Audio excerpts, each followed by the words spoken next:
It's going to be tricky in this area. I'm also going to have to get onto the Game Drive channel quickly and just update the other guides that found it. So give me a moment while I do that. And most of the trees we're driving over here are going to pop straight back up as soon as we've got over them, so don't worry about that. Station located large man Leopard to the south of the Pools Road, but mobile to the flat.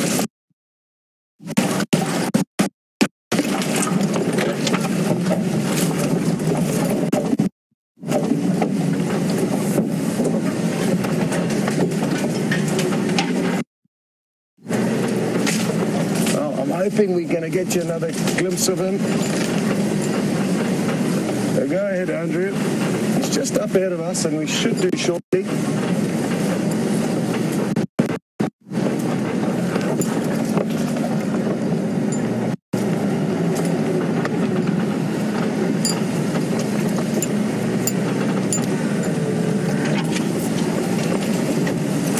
Affirmative. Male Leopard, south of Hippo Pools Road, mobile towards Cheetah Cap Line.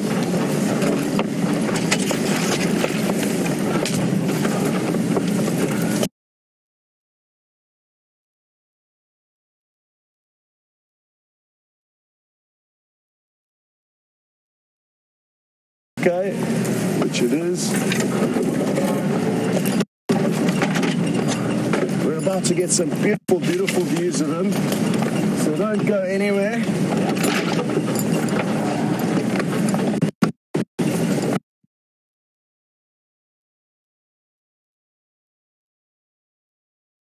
Coming straight towards us. Now the only catch is that this is our eastern boundary that we've just turned onto. So as soon as he crosses over this, we are no longer going to be able to follow him.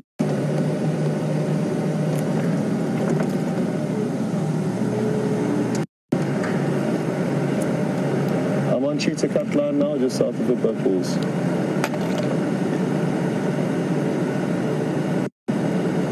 Okay, I can see him. He's still making his way towards us very slowly. And the best spot to stop is going to be just up ahead here.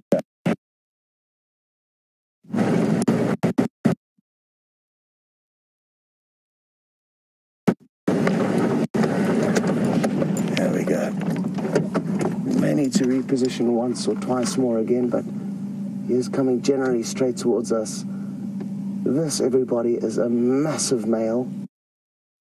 Look at that dewlap, that extra skin hanging below his head and all the way down his stomach.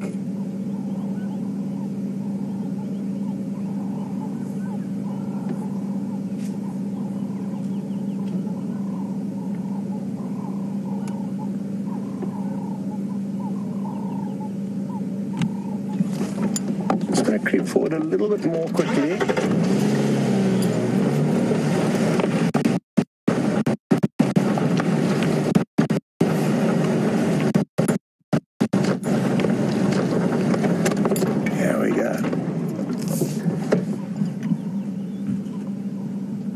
Looks very pale in color, but maybe that's just because I haven't seen him for long, and I'm still fairly certain it is Mvula, but I could be wrong.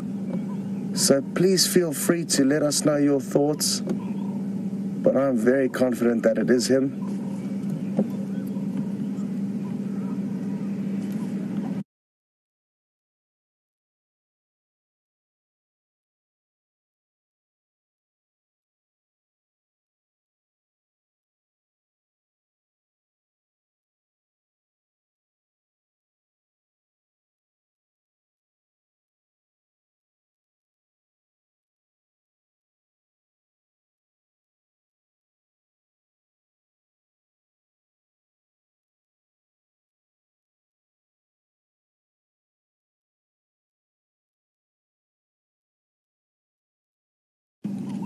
Guess as to who it may be.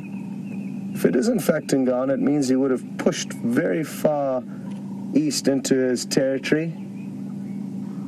And it sounds like a few of you now are after having a closer look, are agreeing that it is in fact Mvula. No, Raisa and Blair have just sent through their thoughts.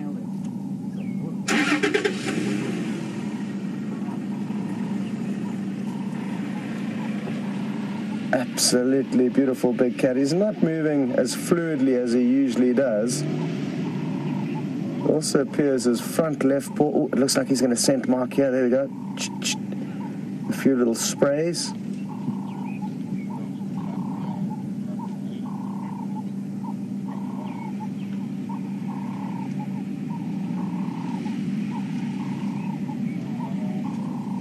Now, sadly, we're not going to be able to follow him here. He has crossed east over this road, but at least we did get a glimpse of him this morning. And it's been quite some time that I've seen him, probably 2 or 3 months.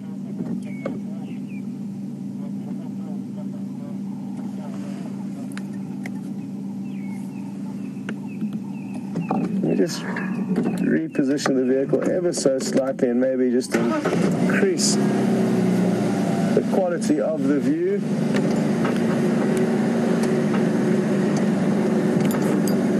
As best we can.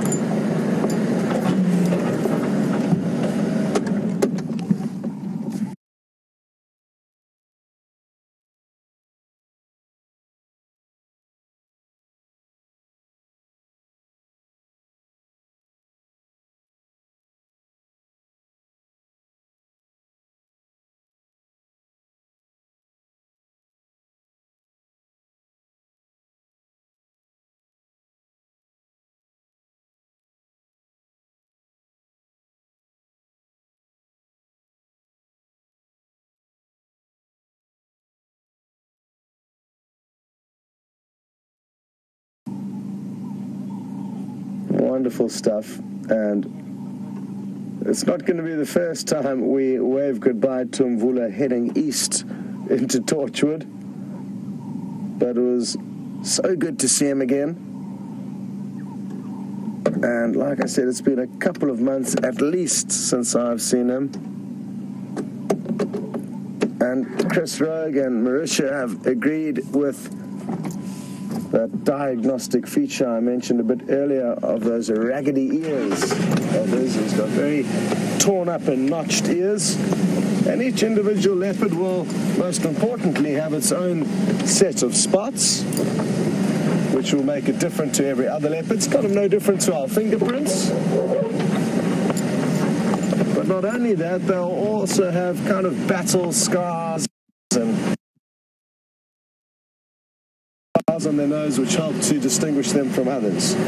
And for those of you who are new to the experience, it'll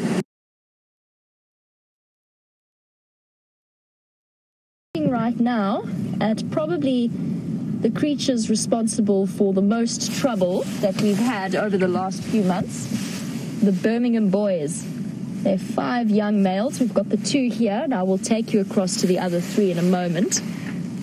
Now, in the last few months, we've been watching an incredible drama unfold on our soil. We drive around on Djuma and Arathusa and the Sabi Sands, and it's been the center of a takeover that's happened. And it looks to me like it's definitely one of the younger boys. I always look for Scrapper when I see these lions, and his black eye. So for Hal, originally this area was under control of 2 older big males known as the Matimba males, the ginger male and hairy belly. And they were in control of this area as well as the couple of prides that were around here. That included the Inkahumas and the Styx pride, as well as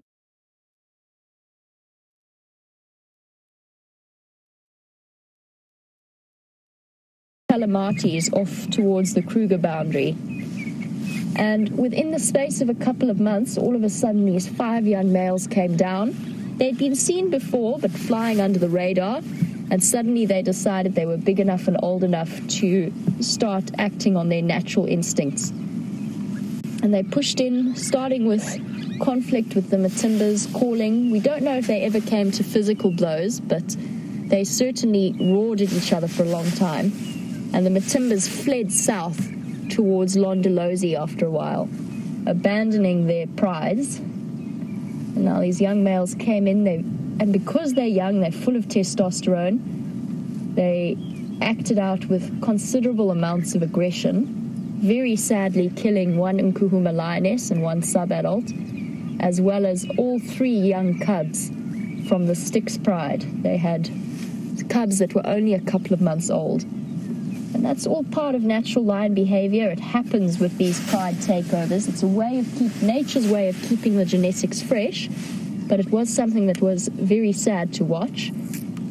And unfortunately, we did get to see at least some of the results of that. But incredible to watch these dramas play out in their natural way. And it's taken these Birmingham boys a couple of months to really get settled. And they finally were seen mating with a couple of the Nkuhuma lionesses. I believe that they were seen mating with Styx lionesses as well, which is a sign that for the most part, the drama is over on this side. And just when we thought things were settling down, the poor the poor Salala Pride from Londolozi, where the Matimbas came in and took over, they fled the Matimbas into the clutches of the Birmingham boys. I think that's Scrapper at the back, actually.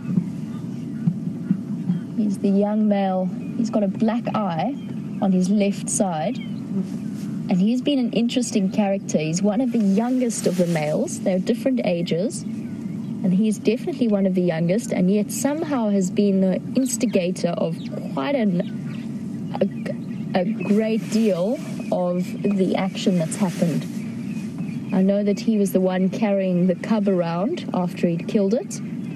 And when we saw that dramatic scene where they chased the Nkuhumas off the buffalo a couple of weeks ago, he was the first to lead the charge. It's interesting to see how their characters develop, and to draw a comparison between the Birminghams and the Birminghams and the Mpochos, the famous Mpocho coalition. Am I getting that right? Yes, I am. The younger Satan, or Mr. T as he was known, and Kinky Tail, they were 2 of the youngest. They were also known for their aggression, particularly on the side of Mr. T. It's interesting to see Scrapper, or Tokolosh as he's sometimes known as well. Interesting to see him developing the same characteristics. The Birmingham boys, also now known as the Gowrie males.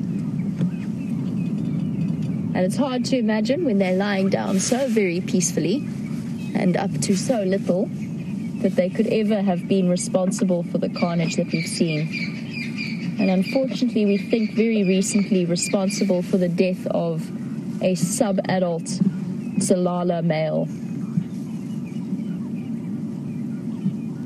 And don't worry, Hal, or any of the new viewers, if you're not following just yet, you'll definitely catch up with the whole saga if you continue to watch.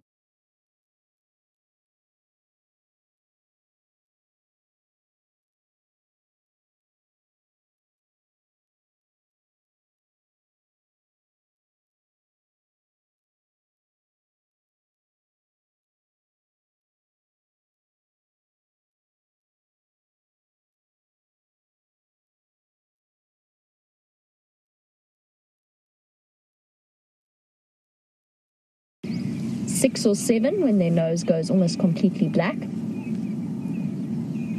There are exceptions to that.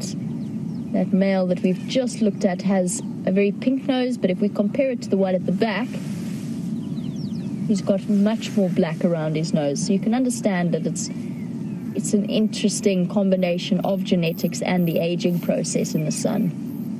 Best way to age a lion is to have a look at his canines. That being said, if you want to go and ask them if you can have a look at their canines, you're more than welcome. I'll leave that to you. And short of them yawning, I'm not going to be playing around in their mouths. Especially not his.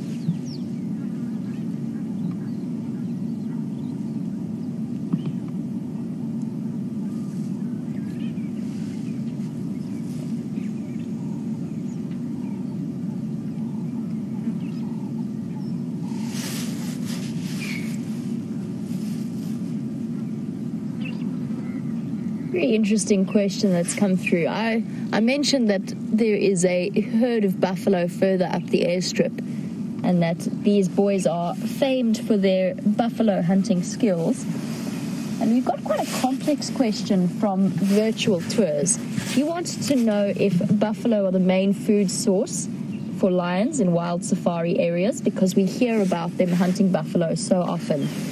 The answer to that is a bit more complex. Yes, especially for a group of 5 males like this, it will be very high up there in terms of their food options and their prey selection. It depends on, first of all, the size of the pride. Let's start with prides.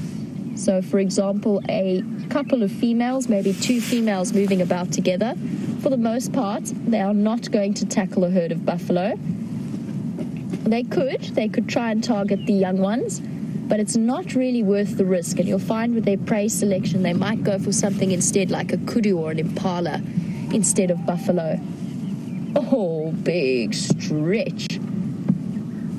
As he did that, he gave this soft little whine. I don't know if any of you have pet dogs when they stretch in their sleep and they do that little whining sound.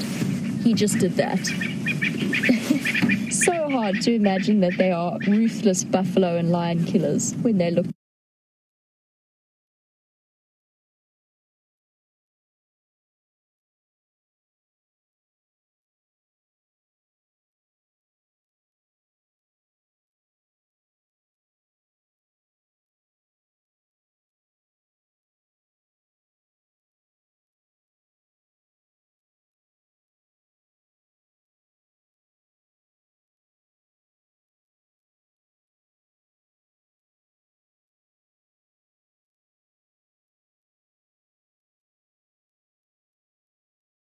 That the lion could get seriously injured.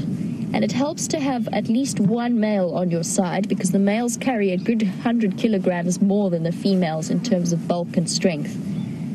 So for females on their own, it's not always worth the risk, but for males, with males, it definitely is. You'll see it with prides as well. Some prides specialize in certain types of prey. So they might specialize in buffalo. They could also specialize in killing giraffe. Very often what they'll do in the Kruger is to chase the giraffe forward onto tarred roads where the giraffe slip, and they've learned that that's an easy way to get them. And I'm going to continue this conversation, but I'm going to go forward just because one of the males has his head up at least. So maybe we can go and get a glimpse of his face.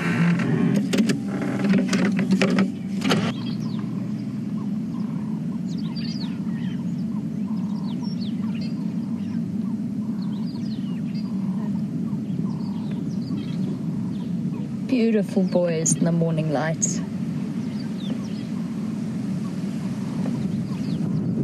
Now it's going to take us some time. I'm going to have to head in the direction of the wild dogs and then stick around the area until they call me in to join their sighting. For those new viewers watching and you're not quite sure what I mean by that, essentially we only allowed 3 vehicles at every sighting, and that's to make sure that the animals are not put under any kind of pressure. We don't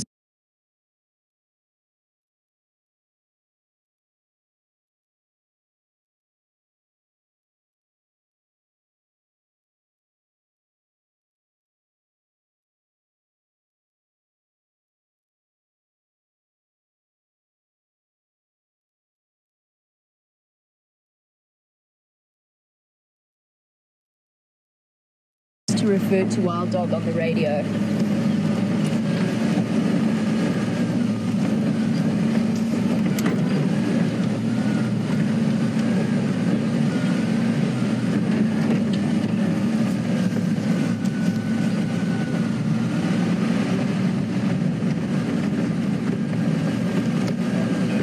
How's it, Doug? How are you? Good, thanks. Yeah, I know. Been rushing around. Cool, enjoy. Cheers.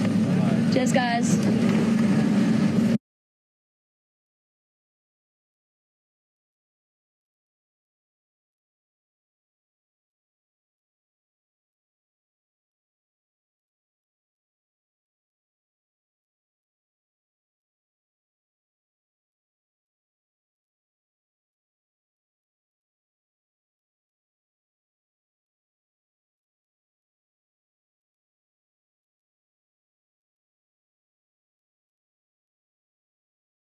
answer to Auntie Lynn's question, finally. You don't have to wait anymore. The answer is yes, they might have, to an extent. Hyena cannibalize for food. Male lions, as far as we can tell, because cannibalism is something that's quite rare in lion society, but male lions have been recorded to eat other lions, and it's usually almost like a sign of victory, in a way, if that makes sense. It's a way of establishing their dominance. So when the Birminghams killed that one in Mvula female, they did feed on her a little bit, and it's got less to do with food and more to do with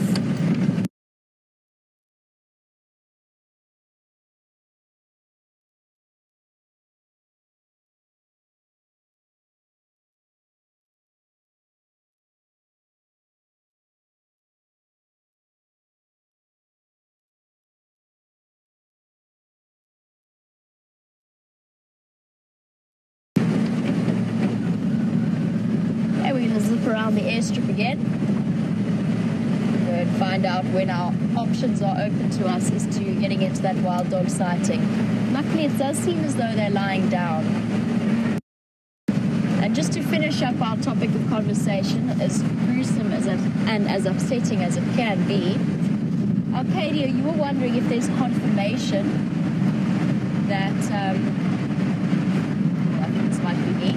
Sorry guys, bear with me.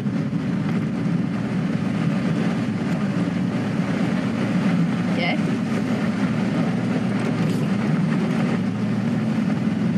I just have to wait for my chance to actually talk on the radio.